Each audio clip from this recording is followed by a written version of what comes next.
Promise, boss. Papatok tong kwento ko kapag inaprubahan nyo na. Kailangan ko lang talaga ng budget para makapagsimula na ako. Maria, iba na ang panahon ngayon. Wala nang naniniwala dyan sa mga kulam-kulam na yan. Saan mo naman balak pumunta? Sa Siquijor? Hindi ba't doon naman ang sikat ng mga kulam? Payagan nyo naman ako, boss oh. Bebenta tong mga to sa mga manunood natin. Tama na, Maria. Marami nang nakagawa niyan. Mag-isip ka na lang ng bago. Patay na po kasi sa madla itong storya na to, madam.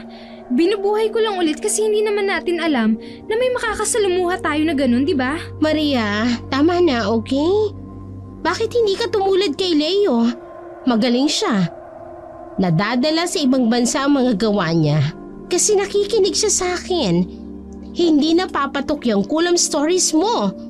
Umupo ka na lang dyan sa desk mo at maghintay ng panibagong projects na ipapagawa ko sa'yo, okay? Bagsak ang balikat ni Maria nang marinig niya ang mariing pagtutol ng kanyang editor sa plano niya. Nagtatrabaho si Maria sa isang TV network na kilalang kilala sa buong bansa. Hindi gaanong kilala ang pangalan niya sa larangan ng pamamahayag, ngunit isa siyang magaling na manunulat. Hilig niyang pagsusulat ng mga kababalaghan. Sa dami ng kanyang nagawang investigative journalism, ay iilan lang doon ang na-publish ng kanyang mga editors. Isa sa mga yon ang sumikat, ngunit agad ding natabunan nang may ilabas na mas magandang istorya ang kabilang kumpanya. Yun na sanang hinihintay niyang break sa kanyang karir, ngunit biglang naglaho rin na parang bula. Sa edad na 30 ay hindi pa nito naabot ang big break bilang manunulat. Pakiramdam niya tuloy ay nagiging pabigat na siya sa kanyang kumpanya. Hindi na rin siya bumabata. Maraming batang journalist na mas magaling sa kanya. Ang iilan pa sa nakasabayan niya ay nakapag-publish na ng libro sa ibang bansa. Kung hindi lang binabayaran ng malaki ang mga ito, ay matagal na silang nakaalis. Si Maria, sa kabilang banda naman, ay hindi pinanghihinayangan kung sakaling umalis man siya doon. Nakaramdam siya ng marahang pagtapik sa kanyang balikat. Nakangiting mukha ni Leo ang bumungad sa kanya. Bakit nakabusangot na naman yung pagmumukha mo? Sino ba ang hindi malulungkot? Yung na-pitch kong story rejected na naman. Kababalaghan na naman? Alam mo namang ayaw ni Ma'am Lilith yan eh. Hindi ka pa ba nadala ng naunang story natin na naipahayag sa TV? Ginawa lang tayong katatawanan ng mga manonood. Nararamdaman ko na, Leo. Ito na yun eh. Ay, ewan ko sa'yo, Maria. Ang tigas talaga ng ulo mo. Pati ba naman ikaw, Leo, hindi maniniwala sa akin? Porket sumikat ka na, minamaliit mo ng mga ideya ko. Baka nakakalimutan mong tinulungan kita doon sa isang palabas na nagpasikat sa'yo. Grabe naman to. Nanunumbat agad. Ano ba kasing gagawin mo sa kung saan man yan? Nagningning kaagad ang mga mata ni Maria nang marinig yun sa lalaki. Ibig sabihin lang nun ay nagtagumpay siya sa pagmamanipula rito. Ibinahagi niya sa lalaki ang mga plano nito. Ngunit kunot ang noon na lamang ang naging reaksyon niya matapos niyang sabihin sa lalaki ang gusto niyang mangyari. Halata sa kanyang mukha na hindi nito nagustuhan ang plano niya. Iyon talagang plano mo? Oo naman. May problema ba sa naiisip ko? Kaya pala hindi siya naaprobahan ni Madam. Bakit mo naman naisipang subukan ng kakayahan ng mga mangkukulam na mangkulam ng mga taong gusto mong ipakulam? Kabaliwan niyang balak mong gawin. Babayaran ko naman yung ipapakulam eh. Anong masama dun? Hindi ko naman sila pipilitin. Doon natin masusubukan kung totoo nga ba ang mangkukulam o hindi. Kaibangan yan, Maria. Paano na lang kung totoo? Eh di napahamak pa ang buhay ng taong kinulam. Kaya nga journalist tayo eh. Nagsasabi lang tayo ng totoo. Doon natin mapapatunayan na totoo nga ang mangkukulam. Kaya sige na please, tulungan mo na ako kay Madam. Matutulungan kita sa ibang bagay. Pero dito, pasensya ka na, Maria. Tinalikuran siya ni Leo at saka dumiretso na ito sa kanyang disk. Nagsimula itong magtipa sa kanyang computer. Ni hindi man lang ito nagbigay ng sulyap kay Maria na siyang ikinainis ng babae. Wala siyang kakampi sa lugar na yun. Gustuhin man sana niyang umalis upang patunayan ng kanyang sarili ay hindi niya magawa. Wala siyang ganoong kalaking halaga para pumuntang mag-isa sa lugar na yun. Ang kanyang ina ay may sakit. Ang buwan-buwan niyang sahod ay laging napupunta sa maintenance nito. Ang kanyang nag-iisang kapatid naman ay nasa kolehiyo pa.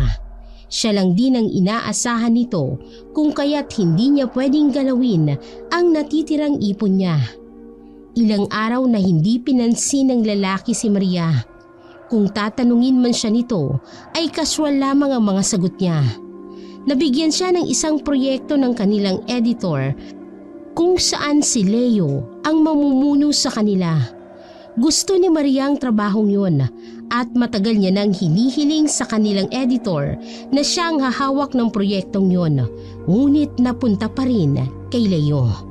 Naiinis siya sa lalaki dahil alam naman nito na gusto niya ang ibinigay na proyektong yun sa kanya. Pakiramdam niya ay trinador siya ng lalaki. Ito ang nagpapasok sa kanya sa kumpanyang yun. Ngunit parang siya pang nawala ng halaga sa lugar na yun. Kinumpronta siya ng lalaki pagkatapos ng meeting nila. May problema ba tayo, Maria? Ang tahimik mo naman yata kanina sa meeting. Alam kong gusto mo ang project na ito. Kaya bakit hindi ka nagbahagi ng kahit anong ideas kanina? Alam mo naman pala eh. Bakit tinanggap mo pa rin? Ako ang may gustong humawak nun. Matagal ko nang hinihingi yun kay boss, di ba? Pasensya ka na, Maria. Hindi ko naman ginusto to eh. Alam mo naman na hindi ito ang gusto ko. Sinubukan ko namang sabihin ikaw na lang ang humawak. Pero hindi talaga sila pumayag. Pero nasa team ka naman, di ba? So dapat ipagpasalamat ko pa sa'yo yun? Lahat na lang, Leo! Lahat na lang inaagaw mo sa akin! Padabog nitong tinalikuran ng lalaki. Naiinis siya rito. Wala man lang siyang konsiderasyon sa kanyang nararamdaman. Kung nangyari yun sa kanya, ay hindi niya gagawin ang ginawa ni Leo. Gusto niyang siraan ang lalaki o hindi kaya'y guluhin ang proyekto nila. Ngunit hindi naman siya ganon kababa. Tiniis na lamang niyang hindi pantay na pagtrato sa kanila ng mga boss sa kanya. Natapos nila ang proyektong yon na tungkol sa isang drug lord na naging pastor sa kulungan. Inaasahan na rin ng mga kasamahan nito na papatok yon sa masa. At hindi nga nagkamali ang mga yon dahil nanguna yon sa trending ng mga videos online. Tuwang-tuwa ang mga ito dahil tumaas ang ratings ng kanilang network. Isa si Maria sa mga sumulat para sa palabas na yon. Ngunit wala man lang nagpasalamat o hindi kaya'y bumati sa kanya. Ang lahat ng atensyon ng kanyang mga kasamahan ay na kay Leo na ang tanging pagmamando lamang ang ginawa. Dahil sa inis nito ay lumabas na lamang siya ng silid na yon. Naabutan niya ang kanilang editor na si Lilith na hinahanap siya sa kanyang pwesto kung kaya't kanya itong nilapitan upang kausapin. Madam, ano pong atin? May kailangan po ba kayo? Maria, halika sa opisina ko. Mag-usap tayo. Hindi alam ni Maria kung ano ang kanilang pag-uusapan. Gayong ilang linggo na siya nitong hindi pinapansin. Buhat ng ilahad nito ang kanyang plano tungkol sa kulam. Maraming pumapasok sa isipan ni Maria habang dahan-dahan nitong nakasunod sa kanyang editor. Isa na rito ang pagkakatanggal niya sa kanyang trabaho na ayaw niyang mangyari. Iwinaksi ni Maria sa kanyang isipan ang alalahaning yon nang makapasok na siya sa opisina. Tumikhim ang babae, saka sinenyasan siyang maupo sa upuan na nasa harapan nito. Agad namang tumalima si Maria, sabay huminga ng malalim. Alam mo naman yata kung bakit kita'y pinatawag dito, Maria. Kung tungkol po ito sa performance ko sa kumpanya, pagbubutihin ko pa po. Hindi na kailangan yon. Ano po bang nagawa ko, madam? Kung tungkol po sa na-pitch kong story last week, hindi ko na rin po yun itutuloy. Huwag niyo lang po ako tanggalin. Ako lang po ang inaasahan sa amin eh. Hindi na rin po ako bumabata, kaya mahirap pong makahanap ng trabaho. Naguguluhan siyang tiningnan ng kanyang boss. Natuwa na lamang ito nang makita ang reaksyon ni Maria na pinipigilan na huwag maiyak. Ano ka ba, Maria? Hindi ba sa'yo nabanggit ni Leo ang plano? Ano pong plano, madam? Wala po siyang nasasabi sa akin eh. Baka nakalimutan niya lang sabihin sa'yo. Hindi bale. Ako na magsasabi sa'yo. May nakalap kaming impormasyon tungkol sa nayo ng mga aswang sa bandang Batanes. Naisipan ni Leo na ibigay sa'yo ang proyektong yon dahil alam niyang hilig mo ang mga kababalaghan. Si Leo po? Baka sa kanya po ang proyektong ito at ibinigay niya lang sa akin dahil naaawa siya sa akin. Hindi ganyan si Leo, Maria. Masyado niyang pinapahalagahan ng mga kasamahan niya sa trabaho. Ikaw bilang senior niya at nagpasok sa kanya rito, ay dapat mas alam mo ang ugali niya. Pasensya na kayo, madam. Medyo stress lang po. Hindi ko pinag-iisipan ang mga sinasabi ko. Alam ko ang nararamdaman mo, Maria. Napagdaanan ko ng pressure sa trabaho. Dahil akala ko, mas magaling sila kaysa sa akin. Marami pa akong naranasang pagkukumpara sa sarili ko sa ibang tao. Hindi maganda sa utak natin ang ganyan. Dapat alam mo sa sarili mo na mas magaling ka. Kaya kung ako sa'yo, tanggapin mo na itong alok namin sa'yo. Pag-iisipan ko po muna, madam. Masyado po kasing malayo ang Batanes kumpara sa Visayas. Bakit po pala sa Batanes nyo naisipang pumunta? Huwag mo na ang pag-iisipan pa. Sayang ang pagkakataong ito. Actually, hindi naman namin sinasadyang makalap ang balita tungkol sa mga aswang-aswang. Ang huli naming nakapanayam, nakasama noong drug lord na naging pastor, ay dating aswang daw. Tinulungan siya ng pastor na gumaling. Hindi namin alam kung totoo ba ang sinasabi niya, kaya naisipan namin na gawa ng feature story Sean. Sino po ang kasama ko papunta ron? Nag-aalangang tiningnan siya ng kaharap, saka ngumiti ng pilit. Hindi nito alam kung paano niya ipapaliwanag kay Maria na walang balak na sumama sa kanya dahil ayaw nilang mangyaring katawa-tawanan naman ang istoryang gagawin nila. Napansin naman ni Maria ang pagkailang ng kanyang editor. Wala po bang gustong sumama sa akin? Hindi naman sa ganon. Naghahanap pa kami ng pwedeng sumama sa iyo. Halata naman pong ayaw nila kagatin ang proyektong ito eh. Kahit isang crew lang po, ayos na sa akin. Hindi ko kailangan ng marami na ayaw naman ako katrabaho. Biglang bumukas ang pintuan ng opisina, kung kaya't napatingin ng dalawang babae sa kapapasok lamang na si Leo. May dala itong libro. Ibinigay niya yon kay Maria. Ako na ang sasama sa'yo. Basahin mo ang librong yan, sinulat ni Marian. Ako ang magiging cameraman mo, kaya inaasahan kong ikaw ang gagawa ng lahat. Nandito lang ako para sundin ang gusto mo. Nagulat naman si Maria sa pagpresenta ng lalaki upang samahan siya. Hindi niya yun inaasahan. Napapalakpak naman si Lileta sa tuwa. Perfect! Ngayon, pwede ka na mag-impake ng mga gamit mo, Maria. Alam kong maayos na ang ticket ninyo, pati na rin ang waiver nyo.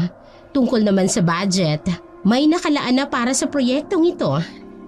Teka, ikaw ang sasama, Leo? Paano ang mga proyekto mo? Sa pagkakaalam ko, may interview ka sa ibang bansa sa susunod na linggo. Paano yun? Nagkibit balikat na lamang ang lalaki. Wala itong pakialama sa mga yon. Tila nainis naman si Maria sa kanyang inasal dahil kung siya yon ay hindi niya palalagpasin na umangat at tanggapin ang nakahandang promotion sa kanya. Andiyan naman si Vincent. Alam naman na niya yung gagawin. Isa pa, Hindi lang naman ako ang gumagawa nun. Kasama ko naman kayo, kaya may tiwala akong maipapalabas yun sa TV station sa ibang bansa. Opportunity na yun, Leo eh. Ano naman? Marami pa namang opportunity na darating dyan eh. Baka nga itong pupuntahan natin, sisikat pa kesa dun sa naunang gawa natin, di ba? Kaya umuwi ka na at mag-impake ka na. Ako nang bahala rito. Malaking ngiti lamang ang iginawad ng kanilang editor matapos siyang ipagtulakan ni Leo palabas ng opisina. Nakita niya pa ang mga itong nag-uusap. Ang kanyang mga katrabaho naman ay hindi makatingin ng diretso sa kanya. Napairap na lamang ito sa kawalan. Nakahanda na ang mga gamot ni nanay dito sa lagayan ha? Ang budget nyo sa buwang ito ay nariyan na sa sobrang yan ha. Mag-iingat kayo dito. Bago umalis ay maraming ibinilin si Maria sa kanyang kapatid. Isa na doon ang password ng kanyang bank account kung sakaling may mangyari sa kanya sa pupuntahan niya. Ang kanyang ina ay hindi na halos makausap dahil na rin sa na-stroke ito. Nagpaalam na lamang ito sa kanya bago umalis. Hinintay na lamang ni Maria sa labas ng kanilang bahay si Leo. Tinawagan kasi siya ng lalaki upang sabihin na pinayagan silang gamitin ang kotse ng kumpanya. Tahimik lamang silang binabaybay ang kahabaan ng daan patungo sa Hilaga. May mga iilang impormasyon silang nakalap na maaaring makatulong sa kanila. Inisa-isa nilang basahin yon at marami silang nalaman sa nayong kanilang pupuntahan. Ilang oras din ang biyahe ng mga ito. Si Leo nang bumasag ng katahimikan na bumabalot sa kanila sa loob ng sasakyan. Galit ka ba sa akin? Bakit naman ako magagalit sa'yo? Dahil tinanggap ko yung alok ni Ma'am Lilith. Nung nakaraan, di ba? Hindi mo naman kasalanan yun. Baka may nakita lang sila sa'yo na hindi nila makita sa akin. Magaling kang mamamahayag at manunulat, Maria. Naniniwala ako sa husay mo. Pero bakit hindi ako, Leo? Alam mo naman na sa loob ng 10 taon kong pagtatrabaho doon, halos minsan lang ako bigyan ng proyekto. Ilang linggo ko nang hinihingi kay Madam ang istorang yun. Pero anong nangyari? Ibinigay niya pa rin sa'yo. Hindi lang yun Ang mas ikinagagalit ko ay basta-basta mo nalang itinapon ang pinaghirapan mong yun. Akin sana yun eh. Hindi na napigilan ni Maria ang kanyang damdamin. Nailabas niya ang kinikimkim na hinanakit nito sa lalaki. Gusto sana niya ng katahimikan sa biyahe, ngunit hindi niya na nagawa yun. Sa loob ng 2 buwan, nakasama niya ang lalaki sa gagawin kung kaya't mabuti na ring mailabas niya ang nararamdaman niyang yun. Napabuntong hiningan na lamang si Leo sa narinig. Si Maria naman ay napatingin na lamang sa tanawin na nasa labas ng umaandara na sasakyan. Ipinaliwanag ko naman sa iyo, di ba?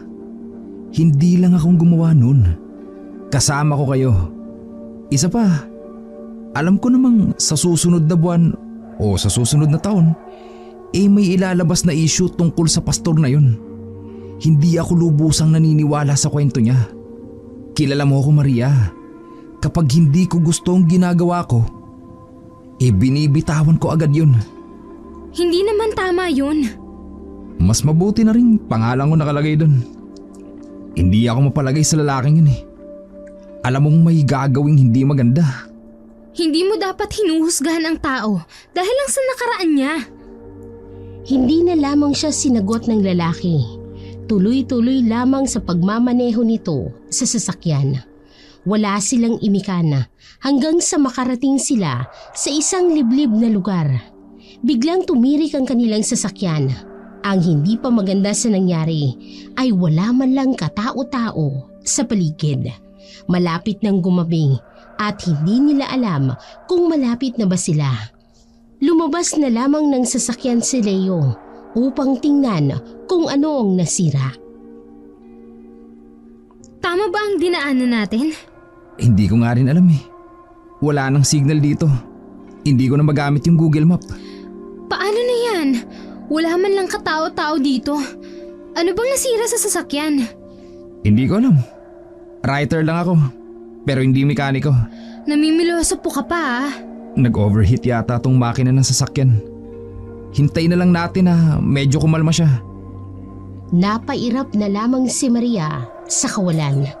Naisip na lamang nitong maglakad-lakad upang makalanghap ng sariwang hangin. Hinayaan niyang kumalikot ng kung ano si Leo sa sasakyan. Tahimik sa lugar na yun. Walang gaanong sasakyan na dumadaan. Hindi rin agad sila makahingi ng tulong. Hindi kalayuan ay may nakitang tao si Maria na naglalakad sa kalsada habang may dalang sako ng kahoy. Agad niya itong nilapitan upang magtanong. Hello po, magandang araw sa inyo. Anong lugar na po ba ito? Nang malapitan niya na yun, ay nasilayan niya ang mukha ng matandang babae. Mahabang puting buhok nito. Ang kanyang paglalakad naman ay medyo uugod-ugod na. Hindi rin normal sa kanyang tindig dahil halos makuba na ito dahil sa katandaan. Hindi siya pinansin ng matandang babae kung kaya't kinulit niya yon. Ang iniisip niya ay baka hindi lang siya naririnig ng matanda kung kaya't nilakasan niya ang boses niya. Lola, naririnig niyo po ba ako? Magtatanong lang ho sana ako. Nasiraan kami ng kasama ko. Baka may alam po kayong talyer na malapit dito. Gaya noong una ay hindi pa rin siya pinansin nito. Hahawakan na sana niya ang kamay ng matanda nang bigla siyang tawagin ni Leo. Napalingon na lamang ang babae kung saan ang gagaling ang boses ni Leo. Kumaway siya sa lalaki upang ituro sana ang matandang babae. Ngunit nang humarap siya ay wala na ang matandang babae doon. Anong ginagawa mo dyan, Maria? May nakita akong matandang babae. Kaharap ko lang siya kanina pero biglang nawala. Hindi mo ba siya nakita? Anong pinagsasasabi mo dyan? Ikaw lang naman mag-isa nakita ko rito kanina eh. Huwag kang nga magbiro ng ganyan. Kinausap ko pa nga yung matanda eh. May dala siyang sako ng kahoy. Kaya imposibleng hindi mo siya nakita. Pumasok ka na sa sasakyan. Baka pinaglalaroan ka lang ng mga elemento rito. Naayos ko na yung sasakyan kaya pwede na tayong umalis. Naguguluhang sumunod na lamang si Maria sa lalaki. Nilingon niya muli ang lugar kung saan niya nakita ang matandang babae bago tuluyang sumakay sa sasakyan. Huwag mo nang pansinin yung nakita mo. Normal lang ba ang ganun? Unang beses kong maranasan yun eh. Ikaw ba unang kumausap sa kanya? Kung ikaw walang problema. Ako nga ang unang kumausap sa kanya. Nagtanong ako ng 2 beses pero hindi siya sumagot. Bakit? Ano bang meron? Nabasa ko lang naman, saka narinig ko rin sa mga sabi-sabi na kapag ang aswang o kung ano man niyang alagad ng dilim ang unang kumausap sa'yo, dapat na sumagot ka. O hindi dapat ikaw ang huli magsalita.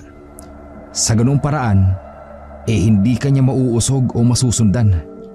Hindi ko pa narinig ang mga ganyang sabi-sabi. Bigla na lamang tumaas ang balahibo ni Maria sa batok nang bigla siyang makaramdam na may tumitingin sa kanya sa kanilang dinadaanan. Nilingon niya ang likuran ng sasakyan ngunit wala namang naroon.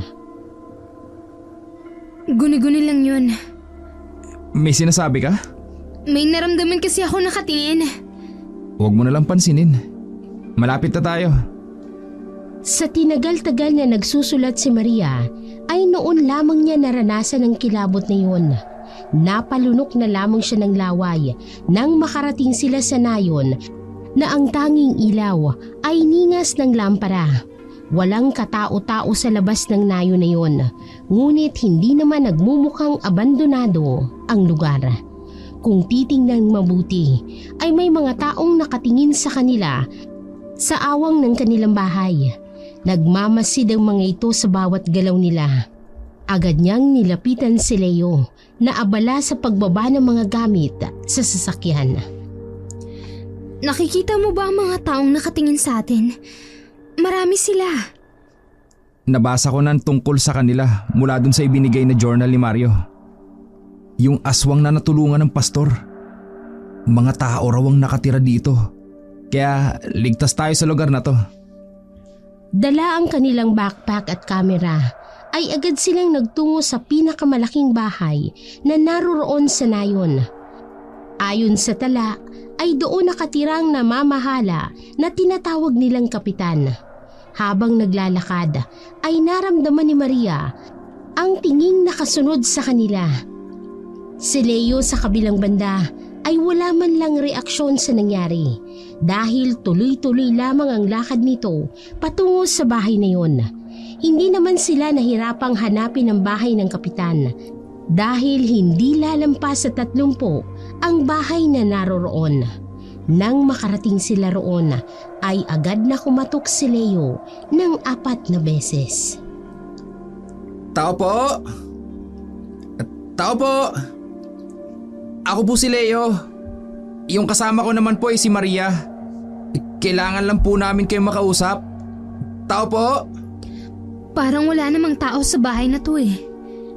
Tiningnan ni Maria ang kabuuan ng bahay upang maghanap ng bahagyang nakabukas na pintuan o hindi kaya'y mga bintana tulad ng mga nadaanan nilang bahay. Ngunit wala siyang makita. Ang bahay na yun lamang ang bukod tanging nakakandado, ngunit may nakabukas na ilaw. Tao po! Hindi po kami masasamang tao. Kailangan lang naman po namin ng tulong nyo. Ilang minuto pa silang kumatok nang marinig nilang boses ng isang lalaki sa bahay na katapat lamang kung saan sila naroroon. Ang sabi nito ay wala ang kapitan sa kanyang tirahan. Pinapaalis pa sila sa lugar na yon ng mga taga-nayon dahil hindi raw ligtas. Hindi naman po kami magtatagal. Gusto lang namin kayong kausapin. Kahit ilang minuto lang po. Sumagot ang isang babae sa kabilang bahay na wag na raw silang magpumilit pang pumasok sa kanilang mga pamamahay dahil masasaktan lang sila. Ayon pa rito ay kung hindi sila umalis kaagad ay hindi na sila aabutan ng araw. Tiningnan ni Maria ang kasama nitong pagod at nakaupo sa isang gilid. Ilang oras din ang biyahe nila. Tuloy-tuloy rin ang pagmamaneho nito kung kaya't alam niyang hindi na nito kayang bumalik pa sa lungsod. Ang kailangan ng lalaki ay pagkain at mahabang pahinga. Aalis na lang po kami. Pero pwede po ba makiinom na lang ng tubig sa inyo? Hindi po kami mananakit. Kahit ilabas nyo na lang po yung pitchel ng tubig. Ako na po ang bahalang kukuha. Ilang minutong katahimikan pa ang bumalot sa buong lugar. Nang marinig niyang mabilis na pagbukas sarado ng isang pintuan sa kalapit na bahay. Dali-daling kinuha ni Maria ang pitsil, saka ipinagsali nito sa baso ng tubig ang kanyang kasamang si Leo. Heto, uminom ka muna. Maghanap na lang tayo ng matutuluyan. Ako nang bahalang magmaneho ng sasakyan. Sigurado ko bang kaya mo? Titiisin ko na lang tong sama ng pakiramdam ko para makaalis na tayo rito. Ako na. Kaya mo bang tumayo? Inalalayan ng babae ang kasama nito. Napatalo na lamang sila sa gulat nang maramdaman nitong inaapoy ng lagnat ang lalaki. Kailan ka pa nilagnat? Sana hindi ka na tumuloy gayong masama palang pakiramdam mo. Maayos naman ako kanina eh. Simula nung makapasok tayo sa lugar na to, bigla na lang akong nahilo. Diyos ko, inaapoy ka ng lagnat to. Teka, hihingi ako ng tulong. Mabilis na kinatok ni Maria mga pintuan ng bahay na naroroon upang humingi ng tulong. Sa mga pangyayaring kagaya nito ay mabilis siyang magpanik. Naiiyak niyang kinalampag ang pintuang nagbigay sa kanila ng tubig. Tulungan niyo po kami! Parang awan niyo na po! Inaapoy po ng lagnat yung kasama ko! Pakiusap! Kahit ilang pakiusap at iyak ang gawin ni Maria, ay hindi siya tinulungan ng mga taong naninirahan doon. Naririnig niya pang may sumisigaw na umalis na lamang sila dahil hindi sila makakatanggap ng tulong mula sa mga taga roon. Nang hihina man ay nilapitan ni Leo ang kaibigan upang aluhin. Halika na. Umalis na tayo rito. Baka may mahanap naman tayong bahay na pwede nating hinga ng tulong. Pero Leo, baka ano pang mangyari sa'yo kung hindi pa maaagapan ang lagnat mo? Pahinga lang to. Marunong ka namang magmaneho, hindi ba? Humingi na lang tayo ng tulong sa iba. Tumango na lamang si Maria. Pinunasan nito ang mga luhang tumutulos sa kanyang muka. Hindi siya maaasahan sa ganoong bagay. Lagi kasi itong nagpapadala sa bugso ng damdamin. Kung hindi lang siguro siya nilapitan ni Leo, ay baka pinasok niya na ang bahay na yun. Babalik po kami bukas. Maraming salamat po sa tulong nyo. Bakit ka nagpapasalamat sa kanila? Hindi nga nila tayo tinutulungan eh. Binigyan nila tayo ng tubig. Malaking tulong na yun. Halika na. Maghahanap pa tayo ng matutuluyan. Nainis si Maria sa sinabi ng lalaki. Walang dapat na ipagpasalamat sa mga taong yun. Kung may mangyaring masama kay Leo, ay sila ang sisisihin niya. Tahimik siyang nagmamaneho ng sasakyan. Hindi ito masyadong magaling, ngunit marunong naman siya. Si Leo sa isang tabi ay tahimik na nakapikit habang yakap ang sarili. Habang tumatagal ay mas lalong tumataas ang kanyang lagnat. Natarante itong nagmaneho ng mabilis. Kailangan niyang makahanap ng matutuluyan nila dahil hindi nito alam ang gagawin kung maaabutan man ng kumbulsyon sa sasakyan si Leo. Sa hindi kalayuan ay may nakitang bahay si Maria sa gilid ng kalsada. Nag-iisa lang yun sa lugar, ngunit marami namang ilaw na nakasindi. Sa labas ng bahay ay may nakita siyang lalaki na bitbit ang kanyang alagang aso, kung kaya't agad niyang ipinaradang sasakyan sa tapat ng bahay nito. Nagulat ang lalaki nang makita sila nitong bumaba ng sasakyan. Dali-dali niyang nilapitan ito upang humingi ng tulong. Manong, tulungan niyo po kami. Parang awa niyo na po. Kumalma ka, Iha. Ano bang nangyari? Yung kasama ko po, inaapoy po ng lagnat. Tulungan niyo po siya. Hindi ko na po alam yung gagawin ko. Huwag ka mag-alala, Iha.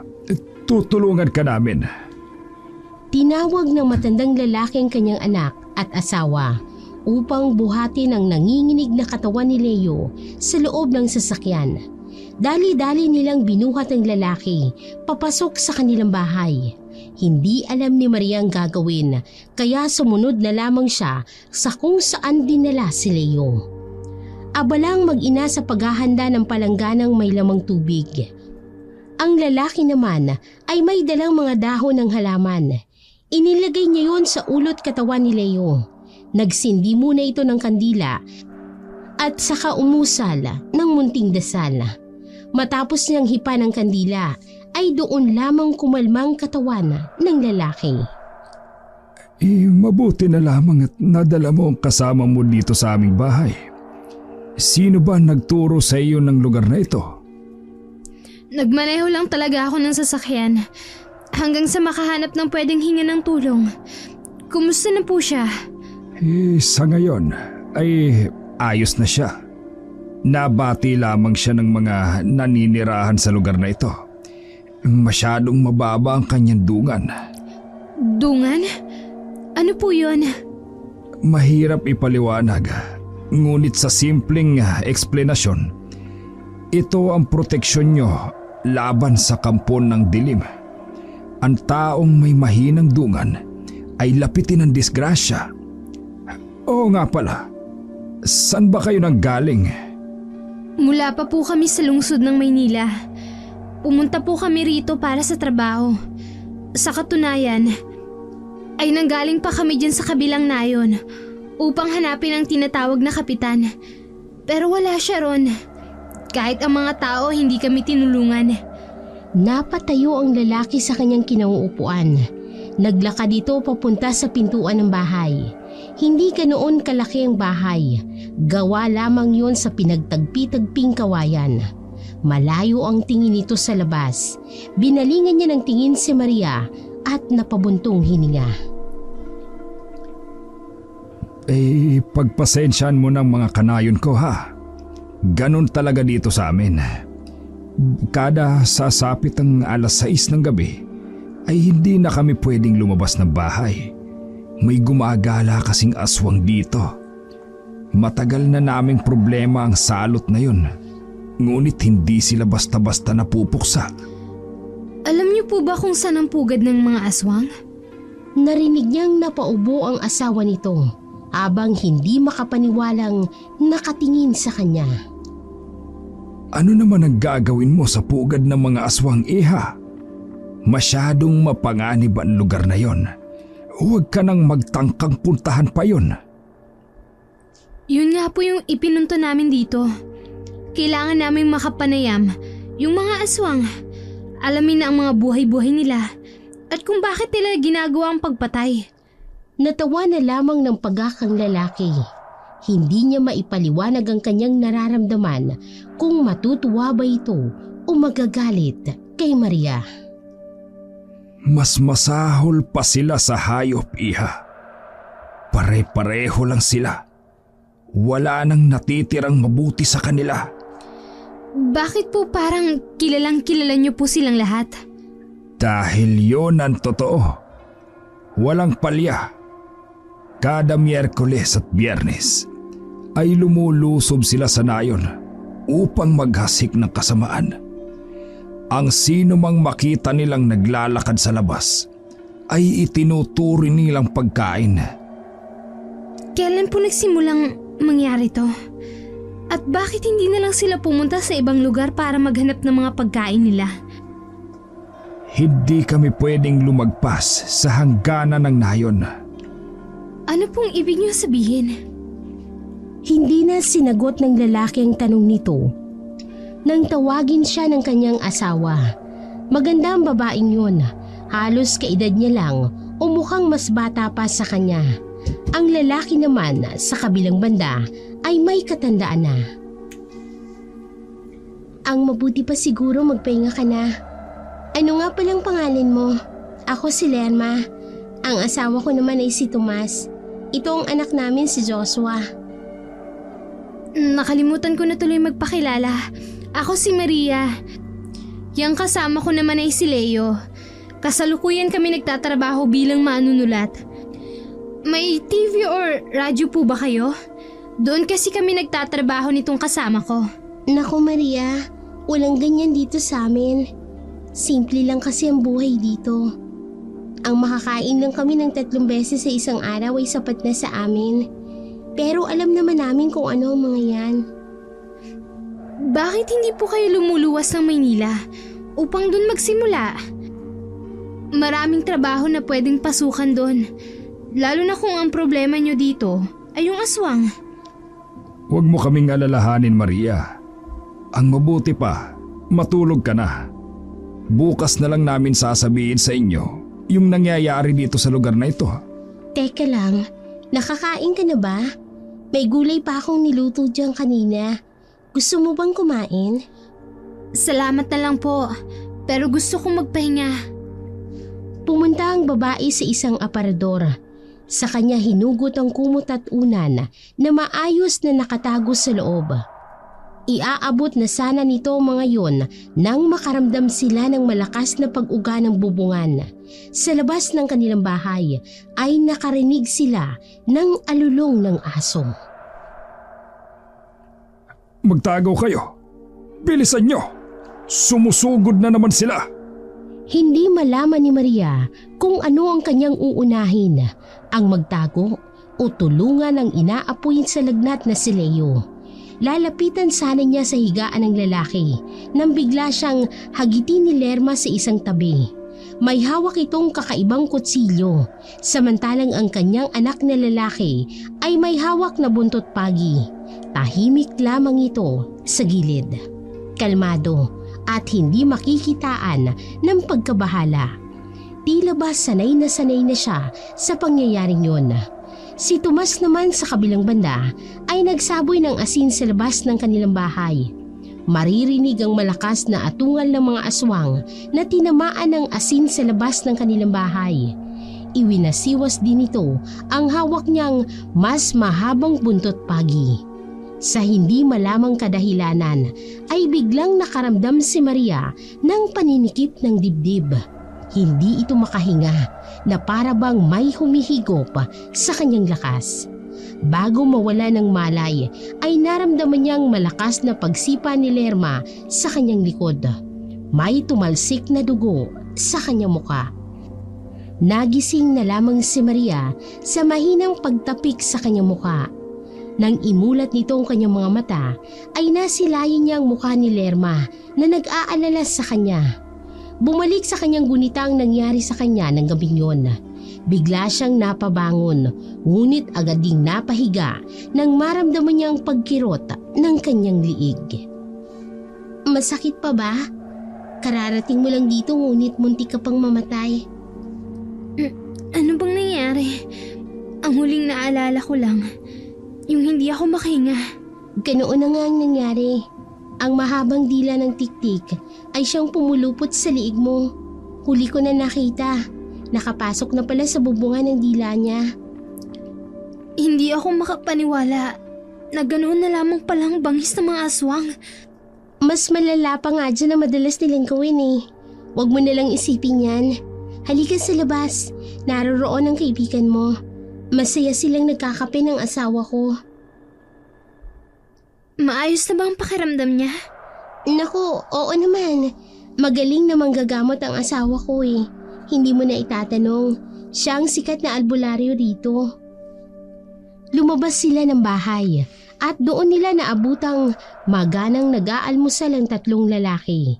Parang wala lang sa mga ito ang nangyari noong nakaraang gabi. Nang mapansin sila ng mga ito ay agad naman silang binati. Maria, kumusta tulog mo? Hindi ko alam. Wala akong ganoong maalala sa nangyari kagabi. Nabanggit nga nila paring Tomas na nangyari. Pasensya ka na't hindi natin nakunan na nangyari. Maganda sana yun para sa dokyo natin. Nakalimutan ni Maria ang tungkol sa bagay na yun. Pinangunahan siya ng takot at pagkabigla. Kung maayos lang ang lagay ni Leo sa mga oras na yun, tiyak na mabilis silang makakatapos sa kanilang ginagawa. Pagkatapos mag-agahan ay naglakad-lakad muna ang dalawa.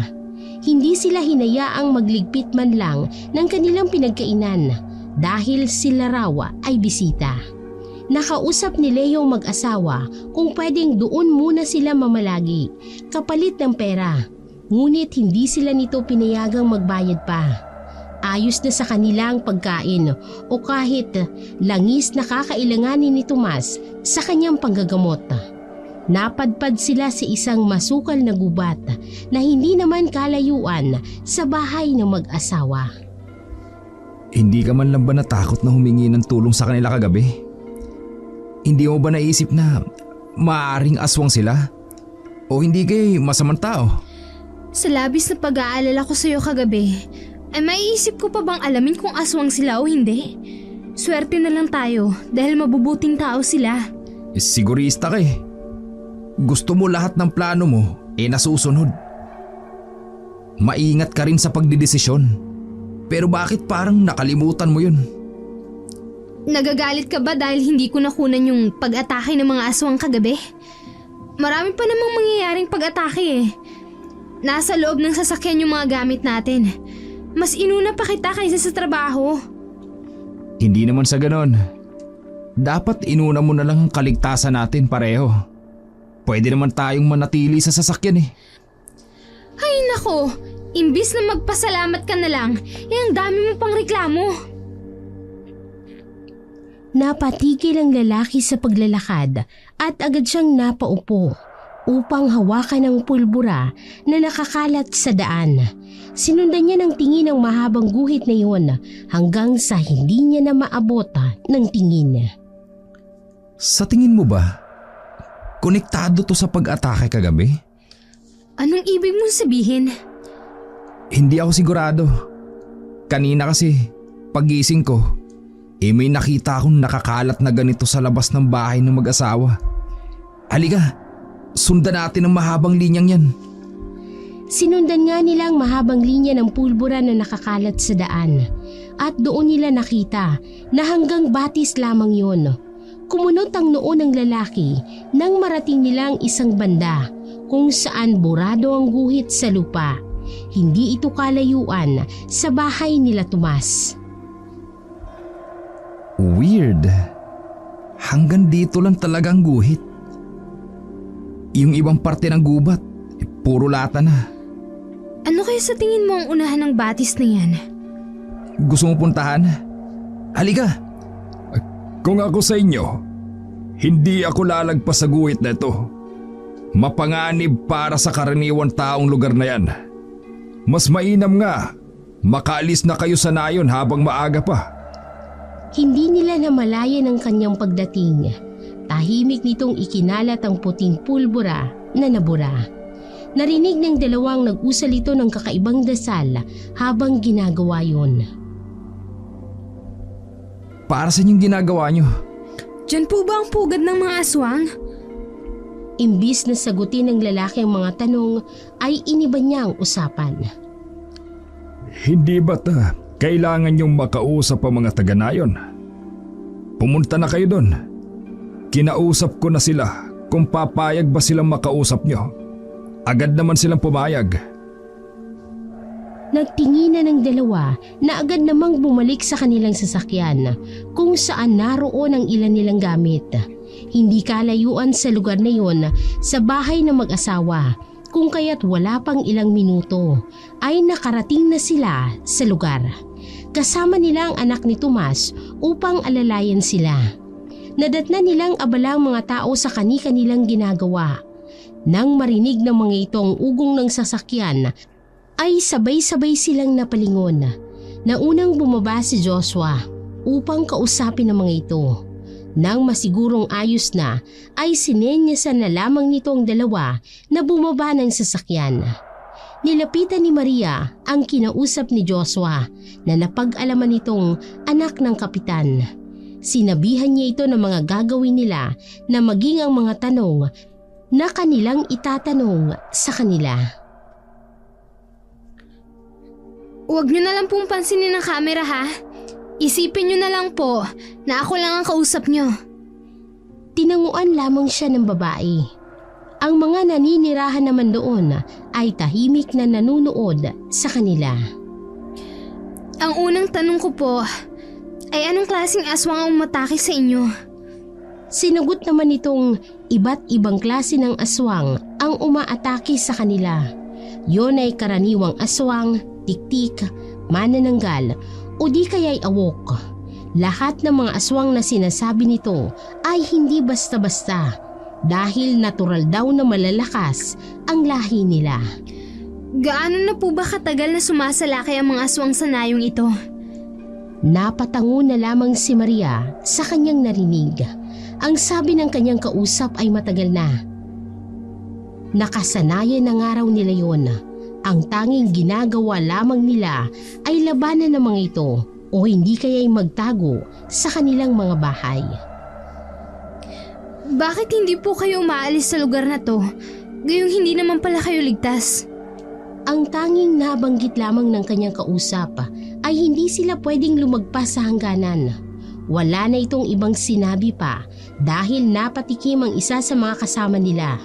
Tahimik na tumayo ito at nagpaalam na tapos na raw siya roon. Hindi na nagpumilit pa ang mga ito dahil mahaba pa ang kanilang oras sa pag-iimbestiga sa lugar. Ayaw niyang magalit ang mga tao sa kanila.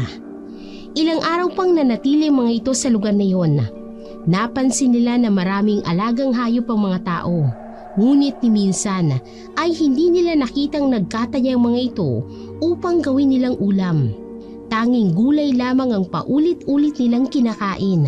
Walang karne kung hindi ay gulay lamang o hindi kaya'y mga root crops na katulad ng gabi, kamote at kamoting kahoy.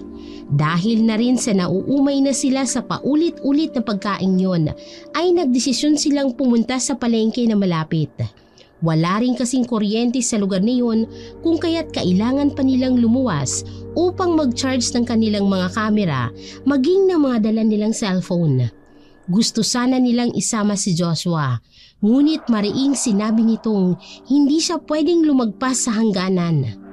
Ilang beses na nilang naririnig ang salitang yon, ngunit hindi pa rin nila malaman kung ano ang ibig sabihin. Habang tumatagal tayo sa lugar na yun, mas lalong nararamdaman kong kakaibang mga taong nakatira dun. Hindi ko alam na ganito pala kakomplikado tong ginagawa natin. Sa tingin mo, may koneksyon kaya ang hangganan na sinasabi nila kaya hindi sila makaalis sa lugar na yun? Kailangan nating malaman yun sa lalong madaling panahon. Pero pinagtataka ko paano nakaalis ng lugar na yun si Mario kung bawal silang lumagpas ng hangganan? Aswang naman si Mario eh. Hindi siya tao kagaya nila Tomas. Nabasa mo na ba lahat ng sinulat niya? Hindi ko pa kasi tapos na basahin yun eh. Hindi ko na nga mahanap yun. Baka kung saan ko lang nailapag. Marami siyang nilagay doon na maaaring makatulong sa atin. Oo nga pala, munti ko na makalimutan. May pinabibiling langis sa akin si Tomas. Sasama ka ba sa loob ng palengke? Hindi na. Babantayan ko na lang ang mga gamit natin dito. Baka manakaw pa to eh. Ayoko namang magbayad sa oras na mawala to. O sige, diyan ka muna. Bibili lang din ako ng ulam natin hanggang sa susunod na araw. Napatango-tango na lamang ang babae habang kinakalikot ang cellphone nito na ilang araw nang hindi nagagamit dahil nalobat. Marami siyang natanggap na mensahe at ang karamihan sa mga yon ay mula sa kanyang kapatid na nangungumusta. Matapos niyang replyan ang mensahe ng kapatid ay napadpad siya sa isang mensaheng nagpaguho ng mundo niya. Tahimik na binabaybay nila ang daan pabalik ng nayon. Nang tanungin siya ng lalaki kung napano siya. Sinabi lamang nitong biglang sumakit ang kanyang ulo dahil sa init. Hindi na rin nagtanong pa si Leo dahil tunay namang mainit sa araw na yon. Araw yun ng Miyerkules. Abala ang mga taga-nayon sa paghahanda dahil sasalakay na naman ang mga aswang sa gabi rin yun. Tuwang-tuwa si Tomas nang maibigay ni Leo sa kanyang kakailanganin niyang langis para sa panggagamot. Limitado lamang kasi ang pinagkukunan nila nito ng kanyang mga kakailanganin dahil sa sinasabi nilang bawal silang lumagpas sa hangganan. Malapit nang magdapit hapon kung kaya't nagsimula nang mag-ayos ng kamera si Leo. Si Maria naman ay naglakad-lakad upang alalahanin ang mga nasagap nitong impormasyon sa nayon. Nadaanan niya ang kusina kung saan nakita nitong may inilagay si Tomas sa pagkaing iniluluto ni Lerma. Tama ba itong ginagawa natin? Ayokong karmahin tayo sa gagawin natin sa kanila. Kailangan din nating mabuhay. Wala na tayong alagang mga hayop dahil sa mga pesting aswang na yan. Parang mababait pa naman ang mga taong yun. Hindi natin sila lubusang kilala. Hindi tayo sigurado kung mapagkakatiwalaan nga natin sila. Naging mabait sila sa atin. Hayaan mo na lang sila. Iba na lang. Nakapagsimula na tayo. Hindi na tayo pwedeng umatras. Nanlaki ang mga mata ni Maria nang malaman ang ginawa nila. Hindi siya kumain ng gabing yun. Nagdahilan na lamang siyang kumain siya sa bayan. Nang gabi rin yun ay sumalakay ang mga aswang. Napag-alaman nila ang kanilang mga alagang hayop ay pinapakain nila sa mga ito kapalit ng kanilang kaligtasan. Ginamit ni Maria ang kanyang cellphone upang kuhaan ng video ang kanyang mga kasamahang abala sa pagpuksa ng mga aswang. Napansin niyang panakanakang paghawak ni Leo sa kanyang batok. Tsak na umiepekto na ang kung anumang gamot na inilagay ng mag-asawa sa pagkain. Napansin ni Maria ang nagtitinginang mag-asawa. Kinakabahan siya sa gagawin ng mga ito sa kanyang kasama. Ang naisip niya sa gabing yon ay baka ipakain nila si Leo sa mga aswang, ngunit hindi nangyari yon. Sa mga sumunod na araw ay hindi gaanong nagsasalita si Leo. Alam niyang nagtataka na ang mag-asawa kung bakit walang epekto sa kanya ang ginawa nila. Narinig nitong nag-uusap sila sa kusina, kaya't sumabat na siya sa usapan. Simple lang naman kung bakit hindi ako kagaya ni Leo. Nabigla sila nang makita nila si Maria na nakahalukip-kip na may malaking ngisi. May kinuhang bote si Tomas, ngunit pinigilan siya ng kanyang asawa. Napataas naman ang 2 kamay ni Maria upang iparating sa mga ito na wala siyang balak na patulan sila. Hindi ako lalaban sa inyo. Hindi rin kami tatakas. Hayaan niyo lang ako na makunan yung mangyayari kay Leo. Ibang klase ka rin eh. Traidor kang kaibigan. Hindi ko naman sinabing kaibigan ko siya. Ngayon, sabihin niyo sa akin kung anong ginawa niyo sa lalaking yan. Bigla na lamang napahagulgol si Lerma sa harapan ni Maria. Napaluhod ito habang nakasalikop ang 2 kamay. Pagod na kami sa nangyayari sa nayong ito. Ayoko na. Ginawa lang namin ang alam namin makakabuti sa lugar na ito. Yun ay ang mag-alay ng tao bilang panibagong aswang. Parte ng kasunduan yun. Ibig sabihin, gagawin yung aswang si Leo, hindi ba? Sabihin niyo sa akin ang lahat upang matulungan ko kayo sa plano niyo. Hindi makapaniwalang natawa na lamang ang lalaki sa narinig nito kay Maria. Napailing pa siya habang tinitingnan ang asawa nitong nakaluhod sa harapan ni Maria. Sigurado ka ba dyan? Tutulungan mo kami? Oo, pero sa 2 kondisyon. Una, hahayaan niyo akong malaman ang lahat na nangyayari sa lugar na to. Walang labis, walang kulang. Pangalawa, sasamahan niyo ako sa kuta ng mga aswang sa oras na maibigay niyo si Leo sa kanila. Siyempre, hahayaan niyo akong makaalis ng ligtas sa lugar na to. Napuno na ng kasamaan niyang utak mo. Kaya miski ang magbilang, ay hindi mo na magawa ng maayos. 3 lahat ang ibinigay mong kondisyon. Bueno, papayag ako sa lahat ng sinabi mo. Sa susunod na araw ay kabilugan na ng buwan. Inaasahan kong magiging isang ganap ng aswang si Leo. Baka nakakalimutan mo na hindi ako naiiba sa inyo. Tinraidor niyo rin kami, kaya patas lang tayo. Ang asawa ko na ang bahalang magsabi sa iyo ng lahat ng kailangan mong malaman. Lerma, tumayo ka na dyan. Huwag mong hayaang makita ka ni Joshua sa ganyang posisyon. Sumunod naman agad ang babae sa sinabi nito. Dinala siya ni Lerma malapit sa batis kung saan nila nakita ang pulburang yon. Nakikita mo ba yung linyang yan? Pinapalibutan niya ng buong nayon. Yan ang tinatawag naming hangganan. Hindi dapat kami lumagpas sa guhit niyan. Sa oras na lumabag kami, ay bigla na lamang mawawala ng buhay. May lumabag na isang taga-nayon. Ang pangalan niya ay Mario. Kitang-kita ng mga mata ko kung paano siya nawala ng buhay sa labas ng hangganan. Kinabukasan, may nakapagsabing tinangay siya ng mga aswang dahil wala nang katawan niya doon. Tahimik na nakikinig si Maria sa mga sinabi ni Lerma.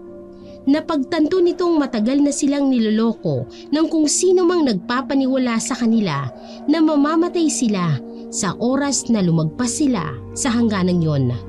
Sa kanyang nabasang mensahe, ay bumalik na naman sa pagkakasangkot sa droga ang lalaki maging ang pastor. Alam mo ba ang pangalan ng nayong ito ay Barrio Maligaya? Maligaya pero ang daming nangyayaring kababalaghan. Hindi namin ginusto to. Maiba tayo. Nung unang dating namin dito, may nakapagsabi na hanapin namin si Kapitan. Dahil siya lang makakatulong sa amin. Sinabi mo rin na hindi kayo maaaring umalis sa lugar na to dahil may mangyayaring hindi maganda sa inyo. Pero bakit wala ang kapitan nyo dito? Nasaan siya? Si Tomas ang kapitan sa lugar na ito. Hindi inaasahan ni Maria na marinig ang balitang yon. Ang buong akala niya ay lumabas ng nayon ang kinikilalang kapitan dahil alam nito na wala namang mangyayaring masama sa kanya. Isa pa'y inaakala niyang normal na albularyo lamang ang lalaki. Bakit dito kayo naninirahan? Bakit hindi kayo doon sa nayon? Hindi kasi nila matanggap ang relasyon namin. Alam mo na, dahil sa agwat ng edad namin. Kaya naisipan na lamang namin na magpakalayo-layo. Bumibisita naman si Tomas sa mga tao. Ako lang talaga ang ayaw nilang makita doon. Natuwa si Maria sa kanyang nalaman. Hindi lang pala aswang ang kalaban nila sa lugar na yun, maging ang mga tao rin. Nang gabing yun ay maganang nagsulat si Maria tungkol sa kanyang nalaman. Sa sumunod na araw, ginawa nilang pinaplano nila at wala sa sarili si Leo. Ang balak niyang gawin tungkol sa kulam na ginagawa niya kay Leo. Siya ang ineksperimentuhan nito bilang aswang. Pinapakain niya ito ng mga hilaw na pagkain. Binibidyohan ng babae ang nangyayari sa katawan ng lalaki. Ayaw niya sanang gawin yon, ngunit nakatanggap siya ng balita na pagkabalik niya sa lungsod ay tatanggalin na siya sa trabaho at ipopromote si Leo sa mas mataas na posisyon. Kahit matapos naman yon o hindi, ay pareho lang ang kalalabasan. Tatanggalin pa rin siya at mananatili si Leo sa mas mataas na posisyon. Dumating ang araw kung saan aatake na naman ang mga aswang, kung kaya't naghanda na ang mga ito. Ang pagiging aswang ni Leo ay lumalabas na rin. Tuwang-tuwa si Maria sa kinahantungan ni Leo. Nakakadena na ang kanyang katawan, namumula ang kanyang mga mata, samantalang ang kanyang bunganga ay maraming laway na tumutulo. Para itong asong ulol na nakikita ni Maria sa kalye. Sayang ka, ano? Kung hindi mo lang sana inagaw sa akin ang lahat ng proyektong para sa akin, hindi sana tayo mapupunta sa sitwasyong to. Kasalanan mo to eh. Ginawa ko ang lahat para mapansin nila. Marami akong sinakripisyo sa kumpanya para lang kilalanin nila ako. Pero anong nangyari? Ikaw pa rin ang bida. Ikaw pa rin ang pinapansin nila. Tapos ano? Tatanggalin nila ako sa trabaho dahil mas magaling ka? Puy! Ang dapat sa'yo, maging hapunan ng mga aswang! Hinila nito ang buhok ng lalaki sa kadinuraan. Naiinis siyang makita ang kalagayan nito. Naiinis siya dahil napunta siya sa sitwasyon na yun na kailangan niya pang kumapit sa patalim para lang mawala ang lalaki sa landas nito. Oras na, Maria. Umalis na tayo. Kinuha nito ang kadena. Saka kinuha ang hindi mapakaling si Leo. Gumagapang ito na parabang isang hayop. Ipinilig naman niya ang kanyang ulo sa ibang direksyon upang hindi makita ang kinahinatnan ng lalaki. Mag-iingat kayo. Maraming salamat sa tulong mo, Lerma. Dinaybay nila ang masukal na gubat. Dumaan sila sa batis kung saan mahigpit na ipinagbabawal ni Tomas na pumunta. Sa kabilang panig ng batis ay nadatnan nilang isang maliit na nayon. Walang aswang na sumalubong sa kanila. Kung hindi ay mga normal na tao na kagaya lamang ng nayong pinanggalingan nila. Magandang gabi sa inyo. Ito ang alay ko. Kapalit ng katahimikan sa nayon namin. Nagtanong pa ang pinuno ng mga ito kung ganap na bang aswang ang lalaking dala niya. Subukan ninyo ang kakayanan niya upang malaman nyo. Nagdala ng buhay na kambing ang isa sa mga tauhan ng pinuno ng mga aswang. Pinakawala ni Tomas si Leo. na nagpupumiglas sa kanyang kadena. Inilapit ng pinuno ng mga aswang ang buhay na kambing sa kanya, ngunit hindi niya ito ginalaw. Para lamang siyang tuta na nawala ng alam sa mundo. Dahil sa inis ay ibinao ng pinuno ng mga aswang ang kamay nito sa dibdib ng kambing. Kanyang dinukot ang tumitibok-tibok na puso nito. Ibinigay niya kay Leo yon upang ipakain. Tumingin pa sa kanila si Leo na para bang humihingi ng tulong. Tahimik lamang si Tomas na nanunood sa gagawin ni Leo. Si Maria naman ay palihim na kinukuhaan ng video ang pangyayari. Halos masuka si Maria nang kainin ni Leo ang puso ng kambing nang walang pag-aalinlangan. Hindi pa ito nakontento dahil winakwak niya ang tiyan ng kawawang hayop. Hindi niya pinalagpas ang mga lamang loob nito. Tuwang-tuwa naman ang pinuno ng aswang sa kanyang nasaksihan. Kinaumagahan ay maagang nagpaalam si Maria sa mag-asawa. Matapos ang tagpong yun sa pagitan nila ng mga aswang ay nagkaroon siya ng pagkakataong kapanayamin sila. Malaki ang naging ngiti niya habang nagmamaneho. Tinatawagan ito ang kanyang editor upang ipaalam na uuwi na siya sa lungsod. Madam, kumusta? Maria, napatawag ka? May kailangan ka ba? Si Leo nasan? Napairap na lamang si Maria sa kawalan. Siya ang tumawag, ngunit si Leo pa rin ang hinahanap. Ipapaalam ko lang sa'yo na tapos na ang proyekto ko. Dadaan ako mamaya sa opisina upang ipasa ang ginawa ko. O sige, pero bakit ang bilis nyo naman yata? Siyempre, para maabutan ko ang desk kung nandyan pa. Hindi na pinatapos ng babae ang gustong sabihin ng kanyang editor na si Lilith. Alam nitong nabigla ito nang tumawag siya. Pakanta-kanta si Maria habang tinatahak ang daan patungo sa kanyang promotion. Sa kabilang banda ay hindi mapalagay si Lilith sa natanggap na tawag mula kay Maria. Hindi nito maintindihan ng babae. Hindi pa sila nakakaisang buwan sa lugar na yun. Agad niyang tinawagan ang isa sa mga assistant nito. Palakad-lakad siya sa loob ng kanyang opisina. Aligaga siya sa maaaring gawin ni Maria. Hindi nagtagal ay kumatok ang kanyang assistant sa pintuan ng opisina. Agad niya itong pinagbuksan at lumingon-lingon sa paligid bago ito nilak. Akala ko ba hindi totoong asong-asong na yun sa may Batanes? Sinagot naman siya nitong hindi yun totoo dahil noong tinanong nila si Mario ay mukhang lango pa ito sa ipinagbabawal na gamot.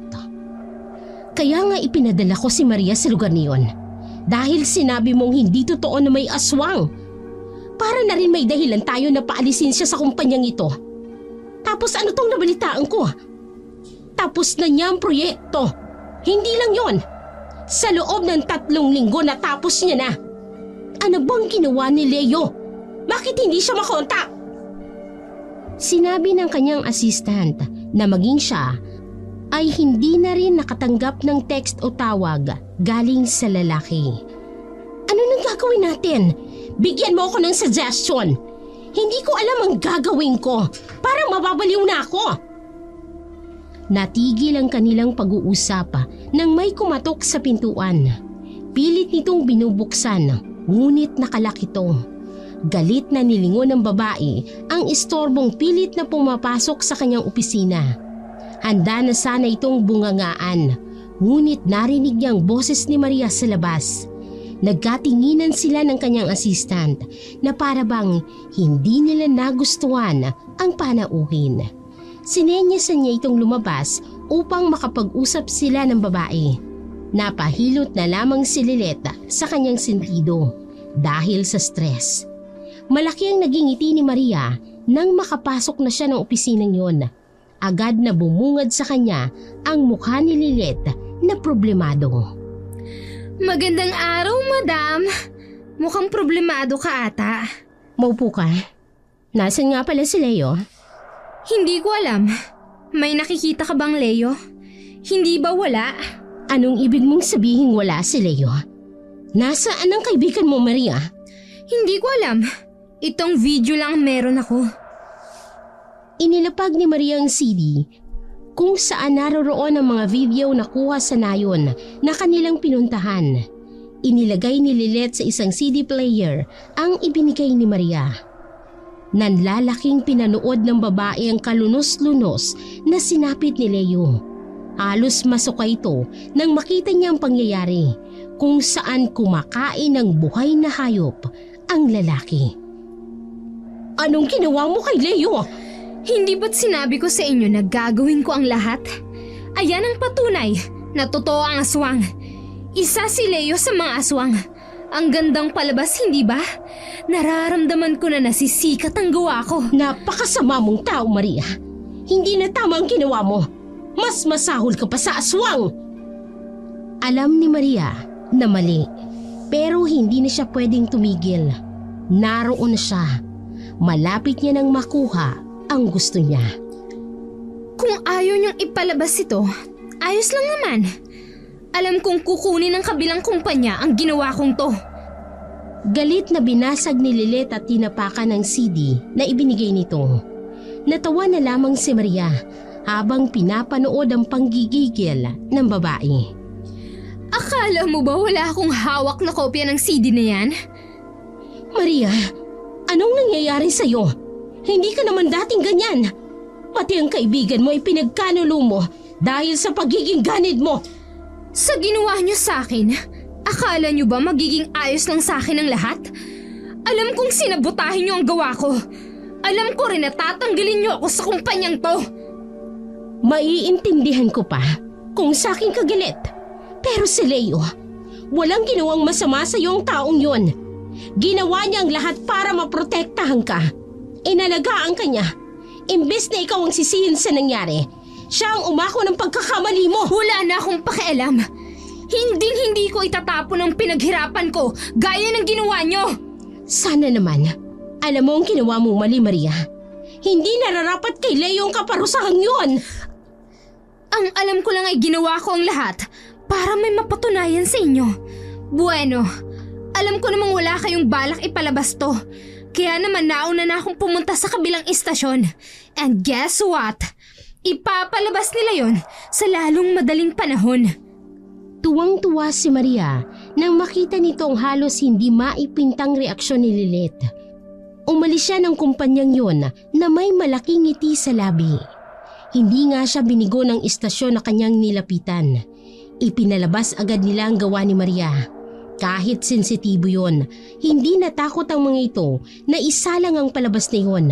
Maraming nagalit sa kanya, ngunit marami ring natuwa sa ginawa niya. Horror is an art.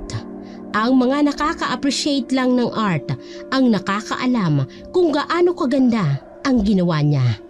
Masayang tinatamasa ni Maria ang kasikatang yon, ngunit hindi rin naman nagtagal ang kaligayahan niya dahil nagkasakit ng malala ang kanyang ina. Isang gabi ay may itinuturo ito sa labas ng kanilang bintana. Ano ba, Ma? Umayos ka nga! Ano ba yung tinuturo mo? Wala naman eh. Matulog ka na nga! Isasarado na sana nito ang bintana. Nang makita niya si Leo, natitig na titig sa bintana kung saan naroon siya. Paano nakarating dito si Leo? What the? Anong nangyayari? Sa mga sumunod na araw ay hindi mapalagay si Maria. Pakiramdam kasi nito ay may nakasunod sa kanya at nakaabang sa mga ginagawa niya. Hindi na muling nagpakita si Leo sa labas ng bintana, ngunit alam niyang nasa paligid lang ito. Napatili na lamang siya nang biglang may humigit sa kanya papasok sa eskinita. Pamilyar ang lalaking yon, ngunit hindi niya maalala kung saan niya ito nakita. Sinenyasan siya nitong wag gagawa ng ingay habang palingon-lingon na sa paligid. Ako si Mario. Ako ang may-ari ng librong hawak ninyo. Alam kong may kasalanan din ako kung bakit kayo napunta sa Baryo Maligaya. Ngunit ito ang pakatatandaan ninyo. Nanganganib ang buhay mo. Maging ang mahal mo sa buhay. Bakit? Kay Leo lang naman ako may atraso At sa pagkakaalam ko, hindi sila pwedeng lumagpas sa hangganan ng guhit na yun. Pasalamat ka nga at hindi ko sinabi sa kanila na hindi naman totoong pinaniniwalaan yung guhit. Pinaniwala ng mga ninuno ko na mamamatay ang sino mang tumawid doon para na rin maprotektahan ang mga taong nasa labas. Dahil sa oras na malaman ng mga aswang na hindi totoo ang linyang yon, maghahasik sila ng kasamaan dito. Ano bang ibig mo sabihin Bakit? Mangangani ba ang buhay ko? Nakagamit ka na naman siguro Umuwi ka na. Baka balikan ni Leo ang nanay mo. Totoo ngang nakabalik na si Leo ng Maynila, ngunit hindi na ito makausap. Ayon sa kanyang narinig, ay sinadya ni Lilet ang nayon upang iligtas si Leo. Dinala niya ang lalaki sa isang mental hospital upang ipagamot. Makalipas ang ilang araw, ay namatay ang ina ni Maria dahil sa lumalalang sakit nito. Ang kanyang ginawang kwento ay sumikat, ngunit hindi siya nakaramdam ng saya. Binisita niya si Leo sa nasabing ospital. Sinisisi niya ito sa lahat ng kamalasan niya sa buhay. Kasalanan mong lahat ng to. Bakit ikaw ang buhay? Bakit ang nanay ko na wala man lang kinuwang kasalanan ang siyang kinuha mo sa akin? Lahat na lang, Leo! Lahat na lang! Hindi ka pa rin ba tapos na sisihin si Leo? Hindi ka pa ba kontento na pinagkakitaan mo na siya, Maria? Siya ang punot dulo ng lahat ng nangyayari sa akin! Hindi ko alam kung bakit kailangan ko pang sabihin sa iyo to Hindi mo ba alam na si Leo ang nagpadala ng mensahe sa iyo na tatanggalin kita sa kumpanya? Ang balak sana niya, pauwiin ka ng Maynila dahil hindi ligtas ang pinuntahan ninyo. Hindi lang yan, masyado kang pinapahalagahan ni Leo na miski promotion niya na matagal na sa kanyang ibinibigay hindi niya tinatanggap. Alam mo ba ang dahilan niya? Yun ay dahil karapat dapat ka raw nabigyan imbes na siya. Lahat ay ginawa ni Leo para sa iyo. Kaya wala kang karapatan upang sisihin siya sa mga bagay na ikaw naman na may kasalanan. Umalis ka na sa lugar nito at kahit kailan, huwag ka nang magpapakita pa kay Leo. Nanghihinang napaupo si Maria sa sahig. Noon lamang niya na prosesong lahat. Masyado siyang nabulag sa inggit at pansariling interes. Lahat ng kabutihan ng lalaki ay hindi lamang nito napansin. Tulala siyang lumabas ng mental hospital. Ang una niyang ginawa ng mahimasmasan ay pumunta sa kumpanyang kanyang pinagtatrabahuhan. Maraming bumati sa kanya dahil sa araw ding yon ay balak siyang bigyan ng promotion. Sa kauna-unahang pagkakataon ay hindi niya yun tinanggap. Nagpasa siya ng resignation letter upang umalis sa kumpanyang yun. Nakiusap din siyang burahin ng dokyo na ipinalabas nila na sa kasalukuyang mataas na ratings sa loob at labas ng bansa. Hindi pumayag ang kumpanya kahit nagmamakaawa pa siya. Ayon sa mga ito, malaki ang mawawala sa kanila sa oras na biglaan nilang pagbubura sa palabas na yun. Nangako naman ang mga ito na buburahin nila yon matapos ang 3 buwan. Iniwan ni Maria ang buhay niya sa Maynila. Marami siyang natutunan sa lahat ng nangyari sa kanyang buhay. Kasalukuyang nasa malayo siyang probinsya upang ayusin ang kanyang buhay. Ito naman sa kabilang banda ay umayos na rin ang lagay nang minsang kumustahin niya yon sa kanyang kapatid. Labis na pinagsisihan ni Maria ang lahat. Kung maibabalik niya man lang ang oras ay hindi niya gagawin yon sa lalaki.